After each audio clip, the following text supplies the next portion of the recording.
Hello students, welcome to all of you. Today we will see chapter number 4 in computer, that is starting with QBasic.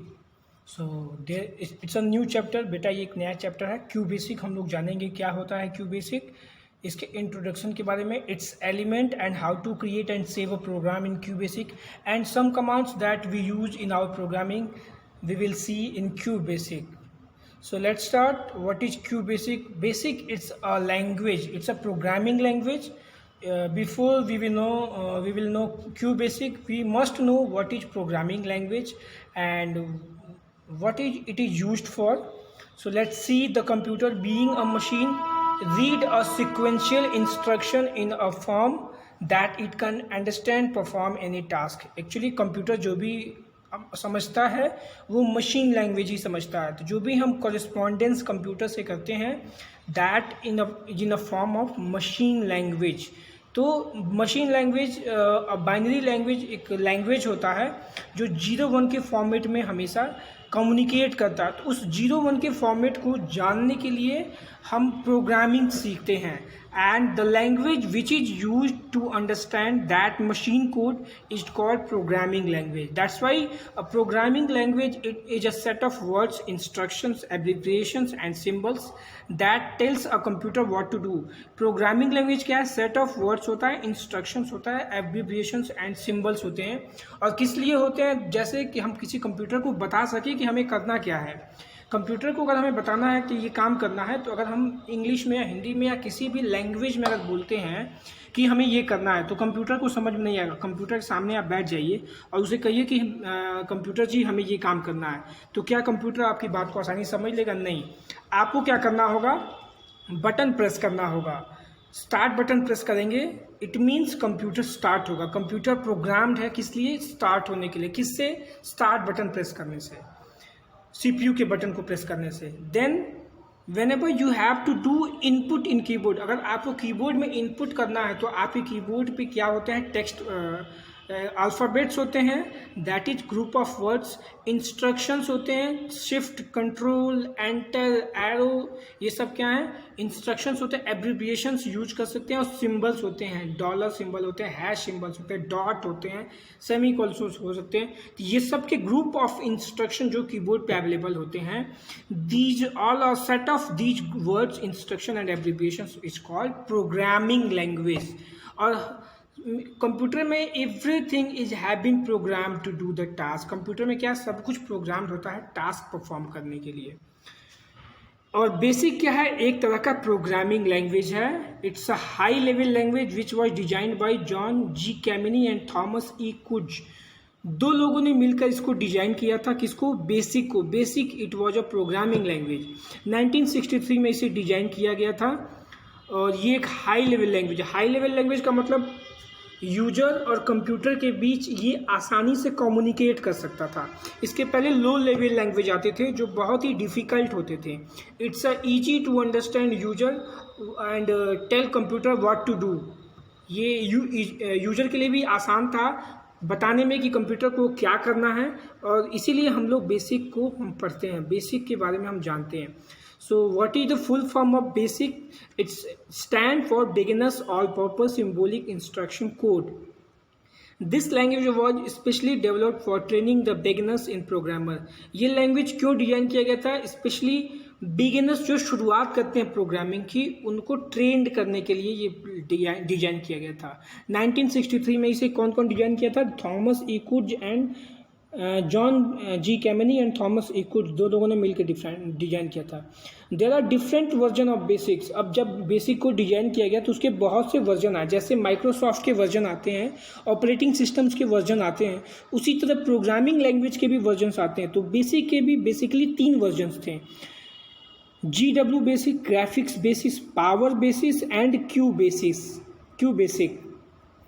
And इस chapter में हम लोग Q basic के बारे में पढ़ेंगे. Q basic is the full form of quick beginners all purpose symbolic instruction code. और ये कब रिलीज हुआ था? 1991 में माइक्रोसॉफ्ट ने इसको रिलीज किया था. क्यू बेसिक को कौन खरीद लिया? Microsoft. And it was included for free with MS-DOS 5 and its later version. जो MS-DOS 5 है, MS-DOS क्या था? It was an operating system. तो MS-DOS क्या है? एक वर्जन है ऑपरेटिंग सिस्टम का, MS-DOS 5। और उसके बाद के वर्जन में इसको इंक्लूड कर दिया गया। QBasic को कहाँ इंक्लूड किया गया? MS-DOS 5, और उसके बाद के वर्जन में इसको इंक्लूड कर दिया गया। It also comes packed in with the Windows operating system. और बाद में विंडोज ऑपरेटिंग सिस्टम जो आप इस समय यूज करते हैं, जैसे विंडोज 7, विंडोज 8, विंडोज 13, विंडोज 98, तो ये बाद में 91 में तो ये माइक्रोसॉफ्ट ने इसको रिलीज किया, और MS-DOS 5 और उसके बाद के वर्जन में इसको इंक्लूड कर दिया गया। बाद में ये विंडोज वर्जन के साथ भी आने लगा। It is a high level programming language that help us to write, edit, execute and correct a program. इसका काम क्या था? ये हाई लेवल लैंग्वेज था, और इसका काम था किसी भी प्रोग्राम को लिखना, उसको एडिट करना, एग्जीक्यूट कराना। एग्जीक्यूट कराना का मतलब क्या होता है? मशीन में एग्जीक्यूट कराना कि कोई कोड तो नहीं है, कोई गलती तो नहीं है, और प्रोग्राम को करेक्ट करना। The programs written in QBasic need to convert into machine code. जो भी हम प्रोग्राम QBasic में लिखते हैं, सबसे पहले वो मशीन कोड में कन्वर्ट होता है। QBasic provide working area to write program and has its own interpreters which convert one statement of program into machine code at a time। अब जितने भी प्रोग्रामिंग लैंग्वेज हैं, सबका एक कोई ना कोई इंटरप्रेटर होता है, कंपाइलर होता है, या जो भी इस तरह का एक डेवलपर होता है, जो क्या काम करता है? जो भी आप लिखते हैं उसको मशीन कोड में कन्वर्ट करता है। तो इंटरप्रेटर क्या करता है? इसका अपना इंटरप्रेटर होता है जो एक एक स्टेटमेंट को कन्वर्ट करता है। जैसे अगर दो लोग के बीच में बात करनी है, दोनों लोग की लैंग्वेज समझ में नहीं आती, तो एक तीसरा बंदा चाहिए, इंटरप्रेटर चाहिए। इंटरप्रेटर क्या करता है? हमारी लैंग्वेज को उसको समझाता है, उसकी लैंग्वेज को हमें समझाता है। तो यही काम इंटरप्रेटर करता था। जो भी हम QBasic में लिखते थे उसको मशीन कोड में कन्वर्ट करता था। मशीन कोड में कोई भी बातें हैं उसको वापस यूजर को समझाता था, मतलब यूजर को डिस्प्ले कराता था मॉनिटर पे। कैसे QBasic स्टार्ट करते हैं? इसके लिए आपको सबसे पहले सिस्टम पे QBasic डाउनलोड करना होगा।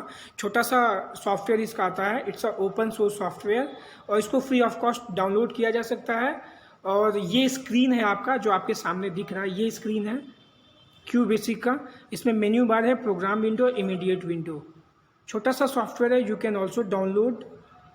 लेट्स चेक, आप चेक कर लीजिएगा कि मोबाइल वर्जन इज अवेलेबल और not. I think it's available for mobile version. तो इसके 4 पार्ट होते हैं, menu bar, program window, immediate window, status bar. क्या क्या उनके टास्क हैं? Menu bar consist of a list of menu like file, edit, view, search, run, debug, option and help. जैसे MS Word में आपके सामने रिबन्स और टैब्स होते थे, वैसे इसमें भी मेन्यू बार होते हैं। जैसे नई फाइल आपको बनाना है, पुरानी फाइल को एडिट करना है, किसी को व्यू करना है, सर्च करना है, प्रोग्राम को रन कराना है, गलती चेक करना है तो डीबग ऑप्शन पे जाएंगे, कोई हेल्प लेना है तो हेल्प पे क्लिक करेंगे। प्रोग्राम विंडो क्या करता है? The upper window title untitled in the window where you write the complete program. जहाँ पे हम प्रोग्राम टाइप करते हैं, प्रोग्राम लिखते हैं, उसे हम प्रोग्राम विंडो कहते हैं। And F5 key press to execute और run a program to get the result. और F5 प्रेस करने के बाद से जैसे हम अपना प्रोग्राम कंप्लीट करते हैं, वी टाइप F5 को हम प्रेस करते हैं और हम अपना रिजल्ट देख सकते हैं। इमीडिएट विंडो किस लिए होता है? The lower window titled immediate is known as immediate window where the simple statement are type which get executed immediately. जैसे कोई भी सिंपल स्टेटमेंट हम टाइप करते हैं तो तुरंत उसको एग्जीक्यूट कराने के लिए हम इमीडिएट विंडो में टाइप करते हैं। जैसे हम एंटर की प्रेस करते हैं इमीडिएट विंडो में, we will get the statement of result and we will get the end of the statement. F6 function key is use to switch from program window to immediate window and vice versa. जैसे अगर हम programme window में हमारा cursor है, हम immediate window में लिखना चाहते हैं तो F6 प्रेस करेंगे और F6 से वापस इमीडिएट विंडो से प्रोग्राम विंडो में हम आ जाते हैं। Now come to the element of QBasic। There are 5 elements of QBasic. 1 is character set, 2nd is constant, 3rd is variable, 4th is operator and 5 is statement। इनकी जरूरत पड़ती है हमें QBasic में। कैरेक्टर सेट क्या होता है? अभी जैसे मैंने बताया, alphabet A to Z, capital letter, small letter, जो आपकी कीबोर्ड में अवेलेबल है, number 0 to 9 and special symbol, these are called character set. Character set consist of alphabet, numbers and special character और special symbols which have their own meaning and function. Constant क्या होता है? Constant जिसकी value हमेशा constant होती है, change नहीं होती, एक ही रहती है, that is called constant. Constant are the data or the value in a program that can not be change during the program execution. Program के एग्जीक्यूशन के टाइम भी चेंज नहीं होता है। जैसे जब भी प्रोग्राम को हम एग्जीक्यूट करते हैं, रन कराते हैं, तो उस टाइम भी चेंज नहीं होता है। जबकि वेरिएबल में क्या होता है, हम वैल्यू को चेंज कर लेते हैं। द डेटा में भी लेटर्स, वर्ड्स, नंबर और स्पेशल कैरेक्टर। जैसे किसी का नाम नेम इक्वल टू अमित है, तो क्लास 1 में भी अमित होगा, क्लास 2 में भी अमित होगा, जिस क्लास में भी जाएगा। क्लासेस क्या हो गया, क्लास इक्वल टू 1 हुआ, एक साल के बाद से क्लास इक्वल टू 2 हो गया। तो क्लास की वैल्यू क्या हो रही है, हर साल बदल जा रही है। लेकिन नेम की वैल्यू क्या हो रही है, name equal to Amit, name की वैल्यू नहीं चेंज हो रही है। तो यहाँ पे नेम क्या हो जाएगा, कांस्टेंट हो जाएगा, और क्लास क्या हो जाएगा, वेरिएबल हो जाएगा। न्यूमेरिक कांस्टेंट क्या है, जो नंबर वैल्यूज होता है, और स्ट्रिंग कांस्टेंट क्या होता है, जो कैरेक्टर वैल्यू होता है। जैसे अमित क्या था, कैरेक्टर वैल्यू, क्लास क्या था, न्यूमेरिक वैल्यू। वेरिएबल्स अभी मैंने जैसे बताया, जो डेटा चेंज हो जाता है, these are the data which value can be changed, that is called variable. A variable is the name given to a memory location that has a value. ये एक मेमोरी लोकेशन हम बोल सकते हैं variable को, जहाँ पे हम वैल्यू चेंज करते हैं। Two types of variable is also there, numeric variable that begins with they have to begin with alphabet. Alphabet से शुरू होते हैं वेरिएबल, जो भी न्यूमेरिकल वेरिएबल हम लेते हैं, और उसकी वैल्यू रखते हैं। जैसे क्लास इक्वल टू 6, अभी मैंने आपको एग्जांपल बताया। Hence numeric variable is class and which value is 6। String variable क्या होता है, डॉलर सिंबल के साथ यूज करते हैं। These are used to store a string of character. The name of string variable is followed by $sign. It can contain alphanumeric value. For example, address dollar equal to double quotation के अंदर C55। तो ये क्या है, जब भी हम dollar symbol ले लेंगे that is called string variable, और अगर डॉलर नहीं लेंगे, केवल एक सिंगल अल्फ़ाबेट लेते हैं, that is called numeric variable. Now operator. अब हमारे पास जो भी सिंबल्स हैं, नंबर्स हैं, कैरेक्टर्स हैं, उनको हमें ऑपरेट करना है, जोड़ना है, घटाना है, माइनस करना है। इसके लिए हमें ऑपरेटर की ज़रूरत पड़ती है। तो हमारे पास 3 ऑपरेटर्स होते हैं। इसमें आप तीनों पढ़ेंगे। Arithmetic operator, relational operator and logical operator. Arithmetic operator में क्या करते हैं, मैथमेटिकली कैलकुलेट करते हैं। अगर हमारे पास नंबर्स अवेलेबल हैं, जैसे ए की वैल्यू 1 है और बी की वैल्यू 2 है, और कोई कहता है ए प्लस बी करना है, तो हम एडिशन ऑपरेटर यूज करेंगे। इसी तरह सब्सट्रैक्शन ऑपरेटर है, मल्टीप्लिकेशन ऑपरेटर है, डिवीजन ऑपरेटर है, इंटीजर डिवीजन है। इंटीजर डिवीजन में क्या होता है, रिजल्ट हमारा जितने में जाता है, जैसे 9 को 2 से इंटीजर डिवीजन किए हैं, तो जो फ्रैक्शनल वर्ड है, फ्रैक्शनल पार्ट, उसको छोड़ देते हैं। तो 2 टाइम्स 4 टाइम्स जाता है तो 8 वैल्यू आती है, तो 1 रिमाइंडर बचता है, तो रिमाइंडर को छोड़ देते हैं। जो हमारा कोटेंट होता है वही हमारा रिजल्ट होता है। किसमें, इंटीजर डिवीजन। एक्सपोनेंशियल क्या है, पावर होता है। जैसे 2 to the power 2 है तो 2 into 2, 2 to the power 3 है, 2 into 2 into 2, 3 टाइम्स। तो वैसे ही 4 to the power 3 है तो 64। मॉडुलस डिवीजन क्या होता है, मॉड निकालते हैं, कितना रिमाइंडर बचता है उसको बताते हैं।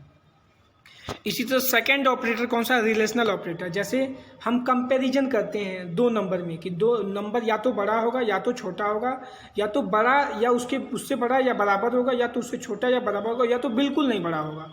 तो ये कंडीशंस हैं ऑपरेटर्स में, जो हम चेक करते हैं अपने प्रोग्राम के टाइम। लॉजिकल ऑपरेटर क्या करते हैं, वैल्यू को या तो ट्रू या तो फॉल्स बताते हैं। वैल्यू को क्या करेंगे, ट्रू या फॉल्स बताएंगे। दीज आर कॉल्ड नो, ये तो आपके रिलेशनल में हो गया। लॉजिकल ऑपरेटर में एंड और नॉट 3 तरह की वैल्यू होती है, और ये एंड होगा, और होगा, या नॉट होगा। ये 3 लॉजिकल ऑपरेटर हैं। स्टेटमेंट क्या होता है, single command is called statement. कोई भी सिंगल कमांड क्या होता है, स्टेटमेंट कहलाता है। Every programming language has some special set of commands to give instruction to the computer. QBasic has a set of commands for performing different task. These task, अब यहाँ पे हम जो स्टेटमेंट यूज करें प्रोग्राम में, वो हमारे पास दिया हुआ है। रैम कमांड क्यों यूज होता है, रैम कमांड बताता है कि आप प्रोग्राम का ऑब्जेक्टिव लिख सकते हैं। कुछ भी अगर आपको अपने प्रोग्राम में लिखना है, then you will start with REM, और उसके बाद से जो भी स्टेटमेंट लिखना है लिख सकते हैं। CLS कमांड किस लिए यूज होता है, CLS कमांड अगर आपने यूज किया है और उसके बाद से एग्जीक्यूट कर दिया है तो अपने प्रोग्राम को, तो जो प्रोग्राम आपने लिखा है केवल आपकी स्क्रीन पर वही प्रोग्राम दिखेगा, पहले वाली स्क्रीन को ये क्लियर कर देगा। जैसे बोर्ड पे अगर मैं कुछ लिखता हूँ और ऑलरेडी बोर्ड पे पहले कुछ लिखा हुआ है, तो उसी में मैं अपना भी कंटेंट लिखता हूँ, तो it's very difficult to find out the things what is I have written. तो आपको प्रॉब्लम हो सकती है, और अगर उसको मैं क्लियर करके लिखता हूँ तो आपको बिल्कुल प्रॉब्लम नहीं होगी। तो CLS कमांड यही करता है कि कोई भी नया स्टेटमेंट आने से पहले पुराने स्टेटमेंट को क्लियर कर देता है। And the command is CLS। Input command क्या करता है, जैसे इनपुट लेना होगा तो इनपुट कमांड यूज करेंगे, उसके साथ हम कोई ना कोई वेरिएबल यूज करेंगे, इनपुट n। तो इनपुट n क्या हो जाएगा, कोई नंबर हमें इनपुट करना है तो n की वैल्यू देंगे, यानी 7 6 5 4 जो भी वैल्यू आपको देना है वो देंगे। एंड डॉलर अगर हो जाएगा तो मैंने बताया था अभी आपको, जब भी हमें स्ट्रिंग वैल्यू लेनी होती है या टेक्स्ट वैल्यू लेनी होती है तो वेरिएबल लेना होता है तो डॉलर लगाते हैं, एंड डॉलर लगा लेंगे, मतलब हमें नेम देना है, अमित देना है, आकाश देना है, पूनम देना है, ज्योति देना है, कोई नेम वहाँ पे टाइप करना है।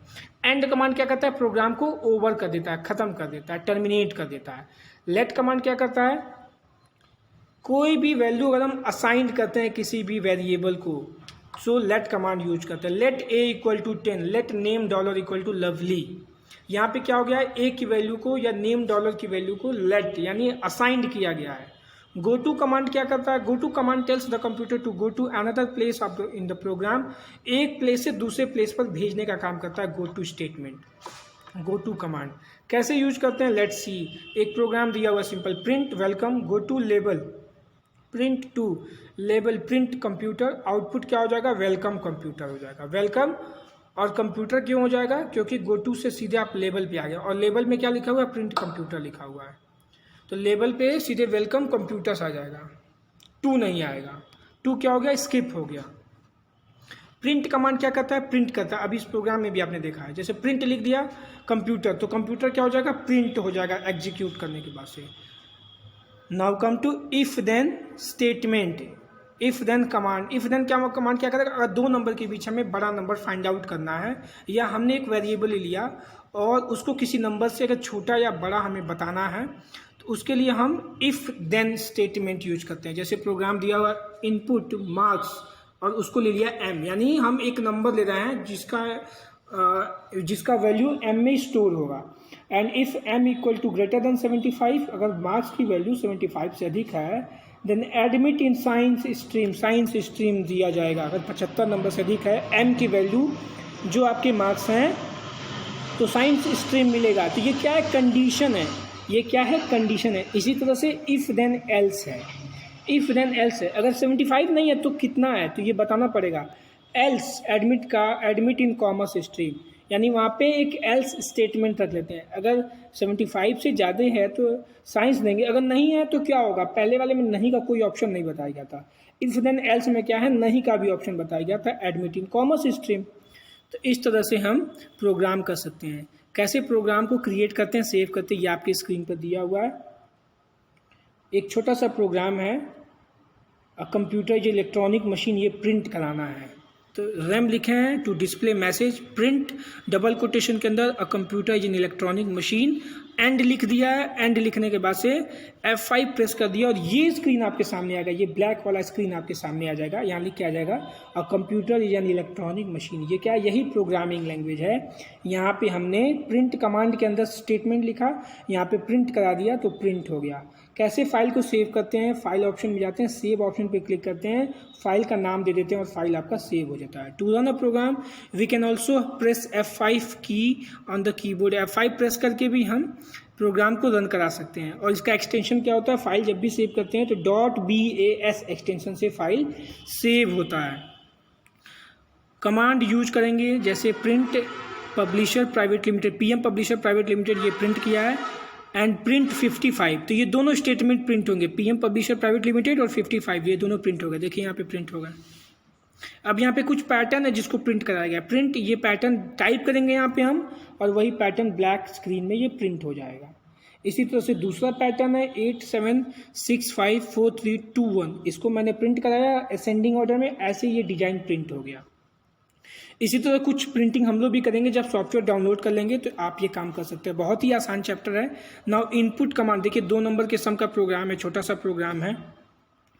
मैंने यहाँ पे लिखा इनपुट A इनपुट B। तो इनपुट A क्या करेगा, A में हम कोई नंबर लेंगे, जैसे यहाँ पे 50 ले लिया मैंने।